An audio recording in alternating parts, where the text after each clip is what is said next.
তো প্রিয় দর্শক, তো নিশ্চয়ই ভালো আছেন।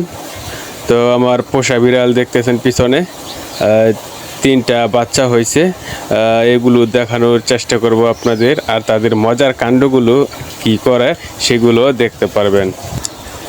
তো যখনই আমি তাদের কাছে গেলাম, তো তারা আমাকে দেখে এক একজন এক একভাবে পালানোর চেষ্টা করছে।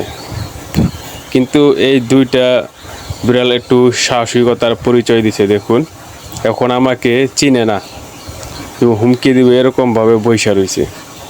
আমিও তো কম না, দেখি তারা কোথায় যায়।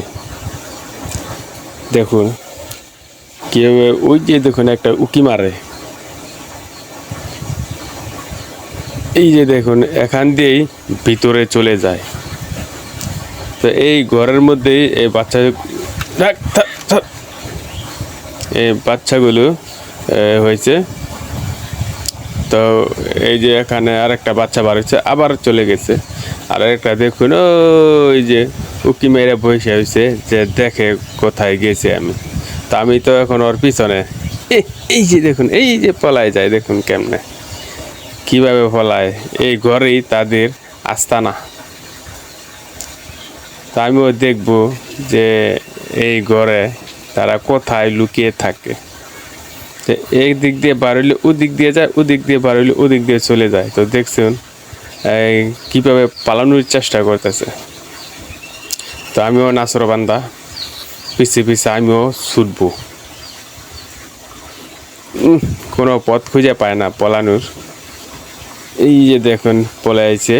তো চলুন আমরা গিয়ে দেখি যে তারা সেখানে কীভাবে পালিয়ে থাকে।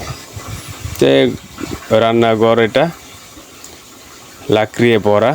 তো এই লাকড়ি চিপা চাপায় লুকিয়ে থাকতে খুব সুবিধা। তো দেখুন কোথায় যাচ্ছে। তারা করবে কি, এখান দিয়ে গিয়ে আবার ওই সাইড দিয়ে গিয়ে বের হবে। তো দেখলেন আমাকে আমার কাছ থেকে পালানোর জন্য শত চেষ্টা করতেছে, কিন্তু আমিও তো কম না।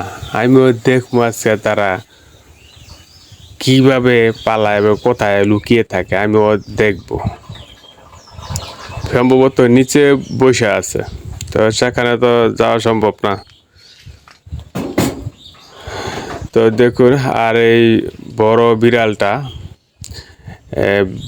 বাচ্চার জন্য এদিক সেদিক পর্যবেক্ষণ করছে, যে বাচ্চাগুলো কোথায় কিভাবে আছে সেগুলো দেখার জন্য।